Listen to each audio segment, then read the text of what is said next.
never made it, but I know what it takes. I'm motivated by a mix of emotion. Got my statement, and I'm reading it slow so I can understand it fully. Appreciate my standing, go out of this world and right on time. Oh, never in my life have I seen the sky light up like this. I'm far away from Earth and I wanna know if you exist. Mission control, do you read me? Send me my coordinates lately. Mission control, am I drifting?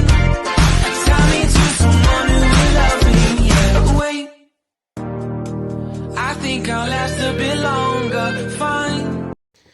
Welcome everyone. Welcome everyone. Welcome everyone to another Ref Brandon and the Todd family YouTube video. Wherever you are, whatever you may be doing, thank you so much for making Ref Brandon and the Todd family part of your day. We always greatly appreciate it. Happy Saturday to everybody out there. Now, of course, last night the NFL draft continued. It'll continue just about all day long today. For the last couple of years, I've only talked about the top 5 or top 10 draft picks, and then maybe mention a notable player here and there. But today, I'm going to mention the entire first round, and then I'll make a couple of comments about it. Any thoughts on it, please feel free to let me know. I'm not one of those people that's all about the NFL draft. I never have been. I never will be. To me, the NFL draft is kind of like when college football has their huge national signing day. That's always the first Wednesday in February.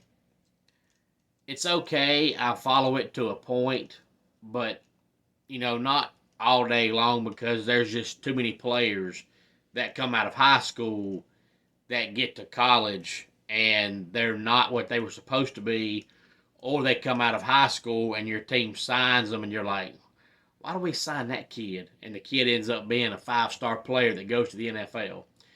Well, the NFL draft is kind of the same way.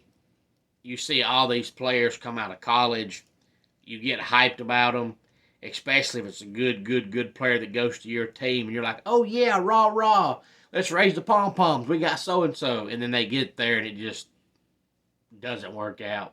So I'm just not one of those people that follows it hardcore, because there's just too many players that just never turn out to be what they're supposed to be.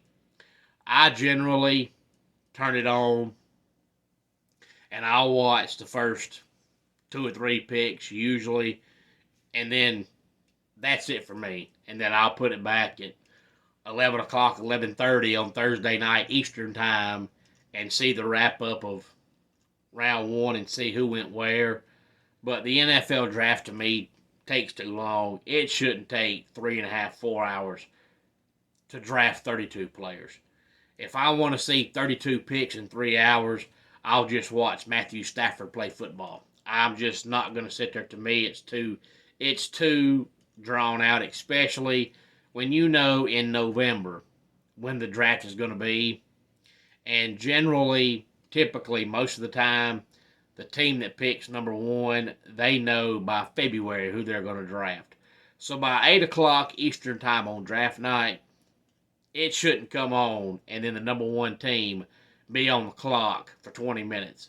At 8 o'clock Eastern time when it comes on, pick 1 should be made at the top as soon as it comes on. And then team number 2 should get about 10 minutes and be done with it. You shouldn't turn it on at 8 o'clock Eastern time on Thursday night and the first hour see 2 picks, maybe 3. That's just ridiculous. It's dumb. It's pointless. These teams spend 6 months talking about who they're going to draft, and I guarantee you every one of them by draft night, they know who they're going to pick. Step to the podium, announce the player, get out the way. It's ridiculous. But anyway, on to the picks. The first overall pick, of course, was Caleb Williams, the Chicago Bears. And then we have Jaden Daniels going to the Washington Commanders.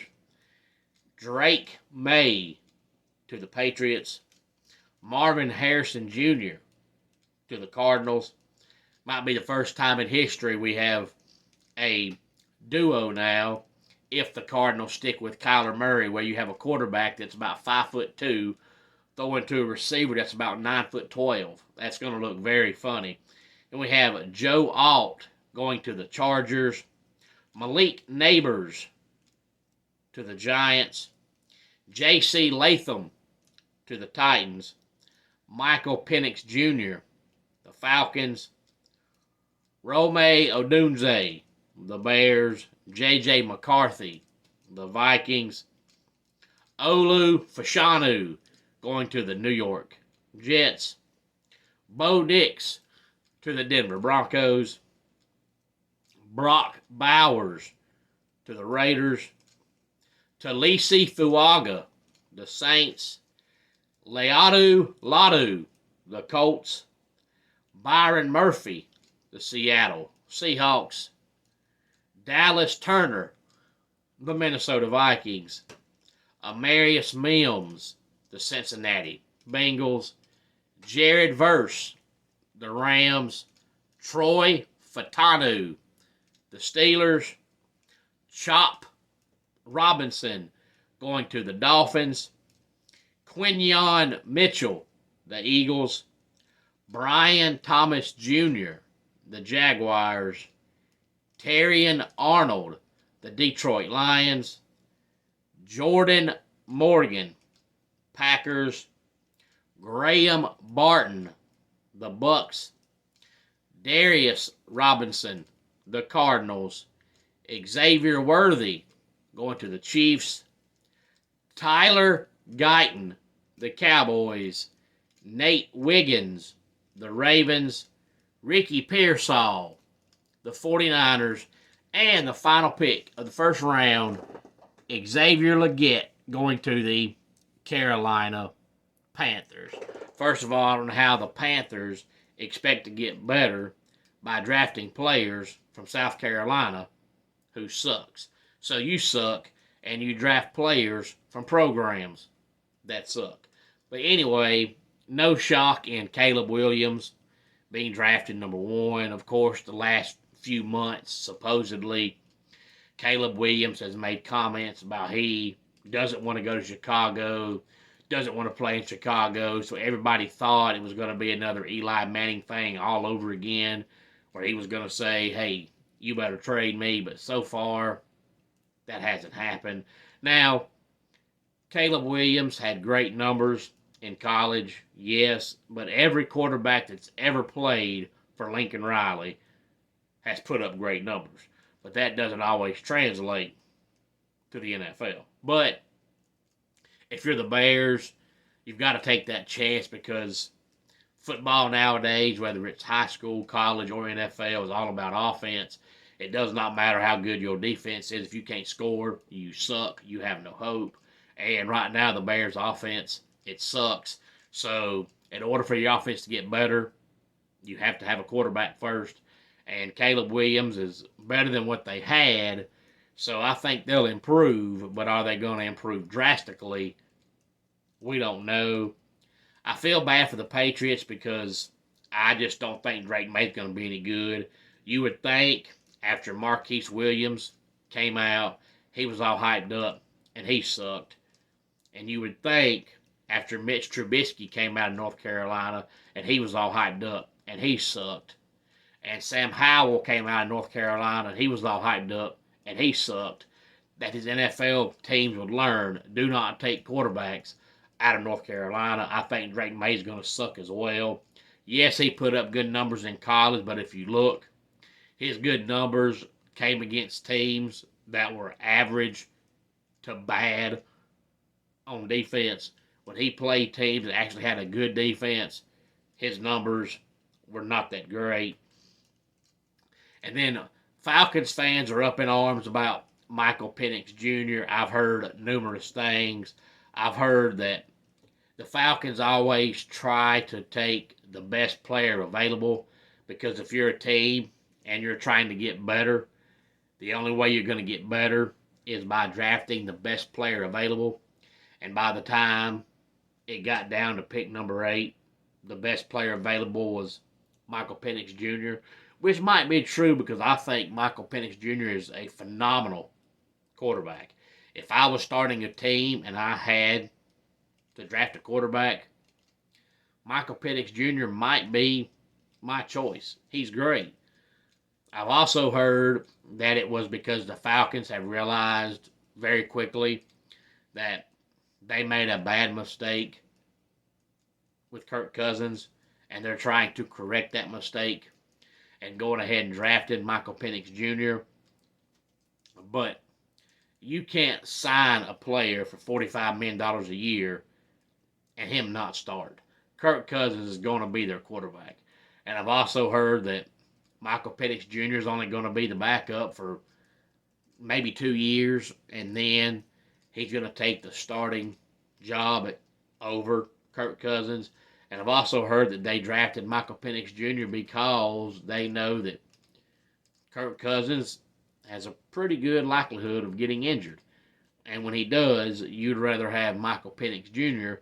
come in the game than any other quarterback the Falcons currently have. All these things might be true, but you make yourself look absolutely foolish when you go out and sign a player for $45 million a year and then turn right around and draft somebody that plays the same position. Now, it used to be nobody would care. It used to be when quarterbacks got drafted, it was expected that they were going to be on the bench for 2 or 3 years. But nowadays, if you're a struggling NFL team and you draft a quarterback, they're expected to come in and start right away. And then you have Michael Penix Jr.'s injury history. I mean, he is a real-life game of operation. You could start with Michael Penix Jr.'s left pinky toe, and every part of that man's body, if you touch it, it's going to go, like the operation game because he's been hurt all over. So if he backs up Cousins for 4 years, he's going to be almost 30 with the injury history.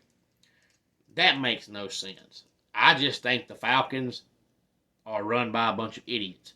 I do not understand for the life of me how you have the Braves, who are in Atlanta, who are consistently one of the best, if not the best, ran franchise in Major League Baseball, but the other two pro teams in Atlanta, the Falcons and the Hawks, have absolutely no idea what they are doing. Not a stinking clue. The Falcons should have drafted the guy that went next, and that's Rome Odunze, or some say Rome Odunze. A lot of people up in arms about J.J. McCarthy going to the Minnesota Vikings, but the Vikings lost Kirk Cousins. They had to draft a quarterback. Caleb Williams is already gone. Jaden Daniels is already gone. Drake May's already gone. And Michael Penix Jr. is already gone. So when you have to have a quarterback and all the other ones are gone, it comes down to J.J. McCarthy and Bo Nix. And if I'm the Vikings, I'm picking J.J. McCarthy over Bo Nix anytime. Brock Bowers, great pick by the Raiders. I just don't know if it makes a difference because this day and time, tight ends just very rarely get used in the NFL. Look at the Falcons. Speaking of the Falcons, they put all that money in drafting Kyle Pitts, who is great in college and could be great in the NFL, but he's a non-factor because he's a tight end. So hopefully the Raiders are planning on doing more with Brock Bowers than the Falcons have with Kyle Pitts. Otherwise, picking him that high is stupid because he's not going to make a difference. And there's no reason to draft somebody that high if your intention isn't for that player to make a difference on your team. And the last thing I'll say is there's a lot of rumors going around that Dabo Swinney was calling the Baltimore Ravens, telling them to draft Nate Wiggins, which they did with pick number 30. And people are talking about that. But again, like I always say, it's because it's Dabo Swinney. No matter what Dabo does, he can buy a brand new body wash. It'd be talk of the town. I don't know why, but for some reason, people love talking about Dabo Swinney. But supposedly, he called the Baltimore Ravens and told them to draft Nate Wiggins. And I don't see what's wrong with that. You coach Nate Wiggins. What's he supposed to do? Call the Ravens and say, oh, don't draft Nate. He sucks. Of course, you want to see somebody who played for you, who is really good, get drafted in the first round in the NFL. And there's absolutely nothing wrong with that. And the last comment I'll make about the NFL draft, another reason why I don't really follow it, is because in years past, you always hear about how this player tested well, this player didn't test well, and a lot of times players either rise a whole lot or fall a whole lot based on a test, and I'm sorry, that is stupid. I don't care if your IQ is 975 million. If you suck at football, you suck at football. You don't all of a sudden get good because you tested well. That's like these school systems nowadays that want these kids to go to college and get these college diplomas, and they graduate college and can't even tie their own shoes. What good does that college education give you? None whatsoever.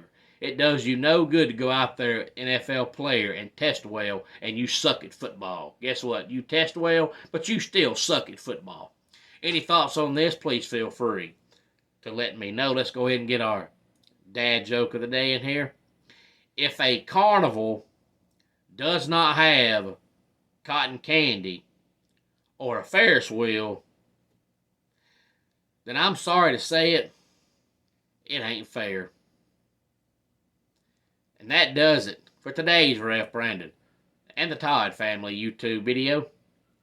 Until next time, it's Ref Brandon saying, just like in pro wrestling, life can be over by the count of 3. Tell your friends and family how much you love them. Bye.